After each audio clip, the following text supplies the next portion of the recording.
तो अब एक्सरसाइज 9.1 उसका क्वेश्चन 1 है कि आपको identity of term and their coefficient of the each of the following, आपको टर्म और उसके कोएफिशिएंट लिखने हैं। तो पहला है, मैं टर्म और कोएफिशिएंट लिखता हूं पहले नंबर का, तो इधर पहला नंबर लेता हूं 5xy स्क्वायर xyz² -3xy, तो ये पहला टर्म हुआ और -3xy दूसरा टर्म, यानी दो टर्म है उसके अंदर। तो पहले टर्म का कोएफिशिएंट कितना है, तो 5 है, दूसरे का -3 है, इस प्रकार से। सेकंड है, उसके टर्म में लिखता हूं 1 + x + x², यानी 1 है, x है और x² है, तीन टर्म है। तो 1 का कोएफिशिएंट यानी कांस्टेंट टर्म तो 1 ही है, x का 1 है, x² का भी 1 कोएफिशिएंट हो गया, बराबर।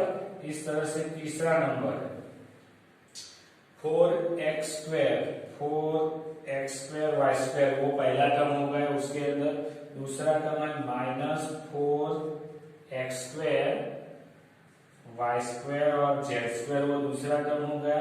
और तीसरा टर्म है +z², तो तीन टर्म हो गए। इसके पहले का कोएफिशिएंट 4, दूसरे का -4 और तीसरे का 1 है, बराबर। तो ये जो वेरिएबल है उसके आगे है वो उसके कोएफिशिएंट है। तो 1 2 और मैंने ये 3 तक किया, इस तरह से आपको। चलो अब आगे मैं वो करवा देता हूँ, वो 5 नंबर वाला करवाता हूँ। चलो उसके अंदर है x/2 फर्स्ट टर्म है, y/2 सेकंड टर्म है और -xy तीन टर्म है, बराबर है कि नहीं। तो x/2 उसका कोएफिशिएंट 1/2, y/2 का भी 1/2 है और इसका -1। देखो xy, तो xy के आगे माइनस की साइन है, इसका मतलब कि 1, वो -1 उसका कोएफिशिएंट है।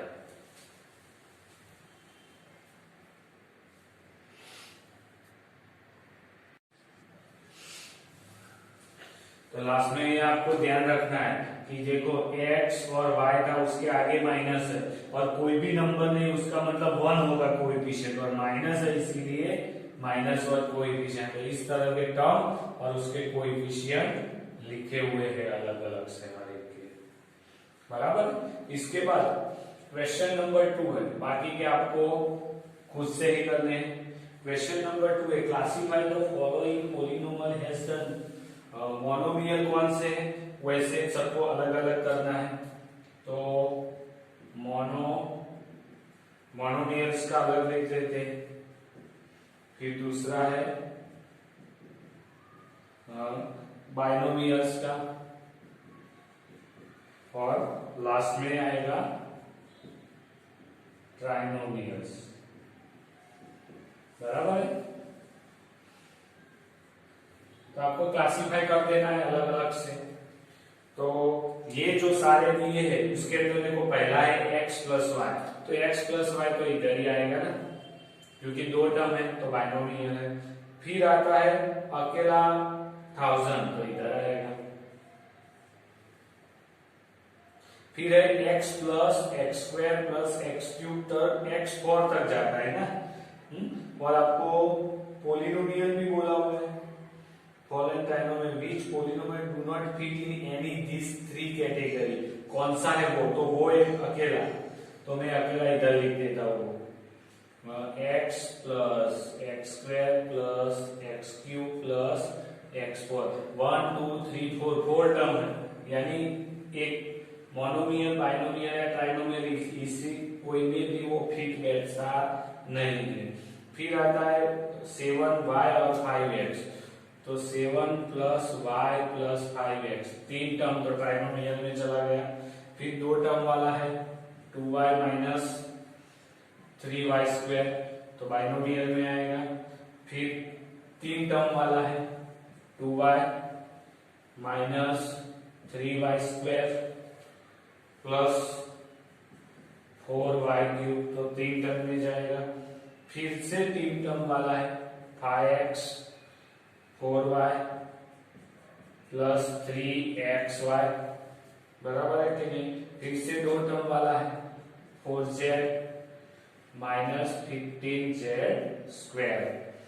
फिर आया 4 टर्म वाला, तो वो भी नीचे आएगा AB BC CD और AB BC CD और BA।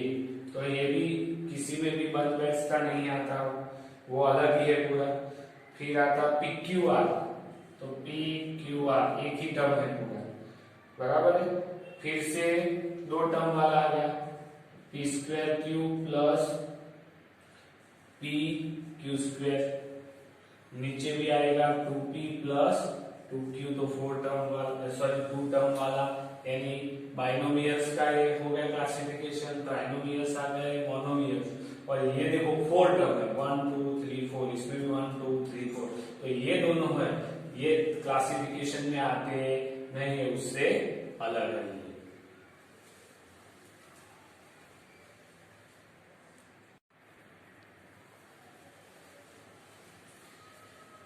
तो क्वेश्चन नंबर 3 है, एड द फॉलोइंग। आपको एडिशन करना है, तो मैं पहले AB माइनस BC ब्रैकेट में लिख के सबको एडिशन कर देता हूं। तो ये एडिशन हो गया। अब ब्रैकेट निकलेगा तो कोई भी साइन चेंज होगी नहीं, क्योंकि प्लस साइन है इसीलिए चेंज होगी नहीं।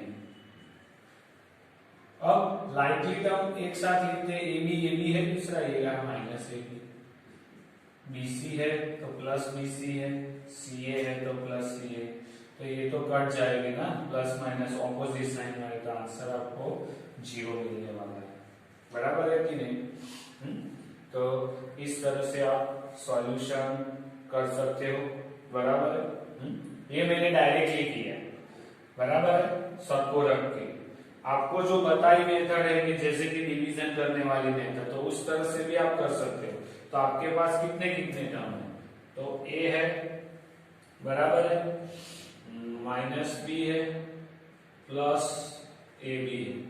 अब देखो इधर भी B वाली टर्म है तो वो इसके नीचे आएगी।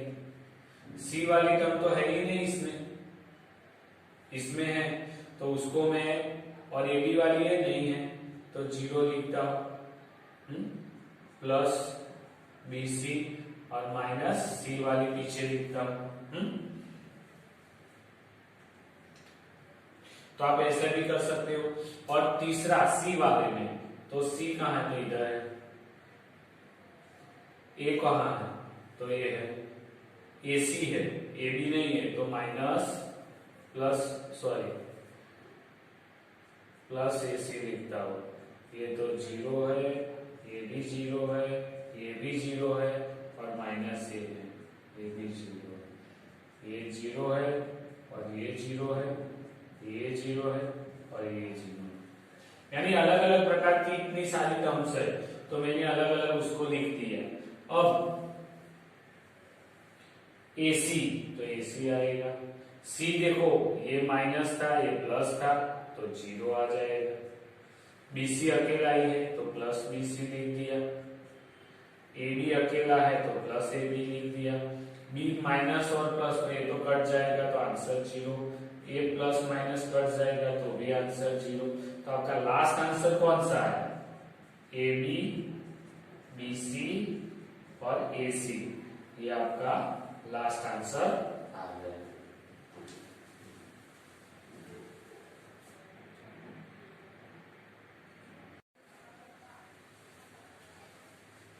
अब आगे इसमें देखते हैं, तो 2p² q² 3pq प्लस 4। तो इसके अंदर भी देखो पहले माइनस, इसके जैसा लाइकली टर्म लिखते हैं, तो minus 3p² q² plus 7pq और प्लस 5। आंसर क्या है, 4 और 5 9 प्लस pq, देखो ये प्लस है माइनस, तो प्लस आया 4pq, 7 में से 3 गया तो और बिग नंबर साइन। इसमें आएगा big number sign minus T square Q square. तो ये आपका आंसर आ गया, बराबर है कि नहीं। तो अब इधर करते हैं तो एल स्क्वायर एम स्क्वायर, तो सेकंड टर्म में है M square plus N square, इसके नीचे है N square plus L square है, तो एल स्क्वायर इधर ही लिख दिया। बाकी के इधर टर्म जीरो है तो जीरो कर देता हूं, यानी एल के नीचे एल, एम के नीचे एम और ये। तो अब देखो लास्ट वाला कैंसा है, तो इधर तो है ही नहीं कुछ कंप्लीट, और लास्ट वाला 2l वाला है, तो वो तो ये सब जीरो है।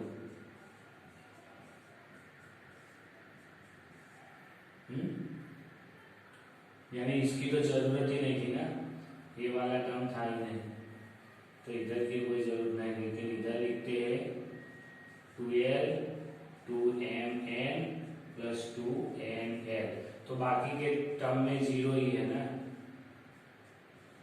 ऊपर भी जीरो, ये टर्म तो किसी के पास नहीं, तो इसीलिए सबको जीरो जीरो, यानी क्या है एक दूसरे के नीचे ना चले जाए, इसीलिए मैंने वहां जीरो लग दिया है, बराबर है।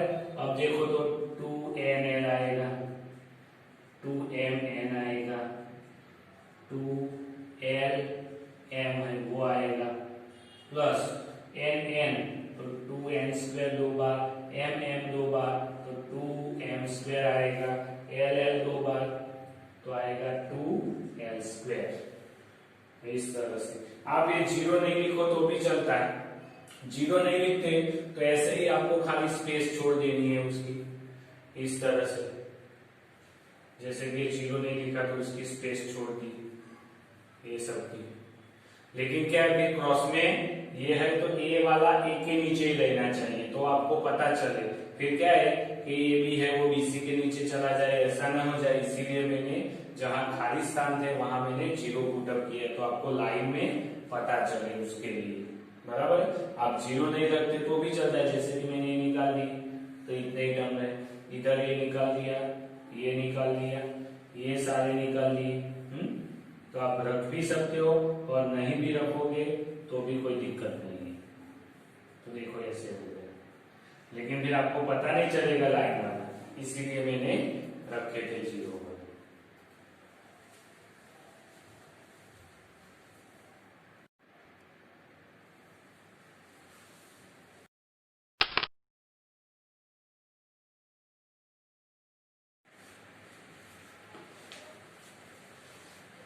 अब एक्सरसाइज 9.1 का क्वेश्चन 4 है, जिसके अंदर सब्ट्रैक्शन करना है this number from this number. तो पहले हम लिख देते हैं कौन से नंबर में से कौन सा नंबर माइनस करना है, तो 5b-3, और दूसरा नंबर, और लाइकली टर्म उसके नीचे ही लिखना है, यानी ए वाले टर्म ए वाले के नीचे, बी वाले के नीचे, इस तरह से 3b + 12। अब देखो सब्ट्रैक्शन करना है तो एक नया क्या करना है कि जो सब्ट्रैक्शन करना है उसकी साइन चेंज करनी है, प्लस है तो माइनस, प्लस है तो माइनस, माइनस है तो प्लस, और ये प्लस है तो माइनस। अब नीचे वाली जो लाइन है उसके साइन ये नीचे वाले आपको यूज करने हैं, यानी 12 का साइन माइनस है, 3b का माइनस है, 7ab का प्लस और 4a का माइनस आपको याद रखने का। तो दोनों के माइनस साइन, तो माइनस तो आएगा यानी एडिशन होगा, यानी 15 आ जाएगा। इधर ऑपोजिट साइन तो सब्ट्रैक्शन होगा, बिग नंबर प्लस में है तो प्लस 2b आएगा, 5 में से 3 जाएगा तो 2, इधर प्लस माइनस यानी ऑपोजिट साइन सब्ट्रैक्शन होगा, बिग नंबर की साइन वो माइनस है, 9 में से 7 जाएगा, 2ab आएगा। इधर देखो इसकी माइनस प्लस ऑपोजिट साइन, 12 में से 4 जाएगा तो 8a, बिग नंबर प्लस है तो प्लस आएगा। तो इस तरह से करना है। दूसरा इधर पहले लिख देते हैं 5xy 2yz 2zx plus 10xyz। अब इसके अंदर से ये माइनस करना है ना, 3xy प्लस 5yz 7zx, बराबर, बस इतना ही है। तो सब्ट्रैक्शन करते हैं तो साइन चेंज होगी कि नहीं, तो ये प्लस था तो माइनस, ये माइनस है तो प्लस, ये प्लस है तो माइनस। ये तो पूरा वैसे का वैसे 10xyz। अब देखो इसकी माइनस इसकी प्लस, ऑपोजिट साइन तो सब्ट्रैक्शन होगा। बिग नंबर की साइन, इधर 7 की साइन प्लस है इसीलिए प्लस, 7 में से 2 जाएगा तो 5zx। इधर माइनस माइनस यानी सेम साइन तो एडिशन होगा, तो 5 और 2 7yz। और बिग नंबर की साइन माइनस है इसीलिए माइनस आएगा। इधर 5 की प्लस 3 की माइनस है, ऑपोजिट साइन तो सब्ट्रैक्शन होगा, तो 5 में से 3 जाएगा तो 2xy, और बिग नंबर प्लस है तो प्लस साइन आएगी। और इस तरह से आप सी नंबर वाला भी एग्जाम्पल कर सकते हो जो मैं आपको होमवर्क में दे रहा हूँ।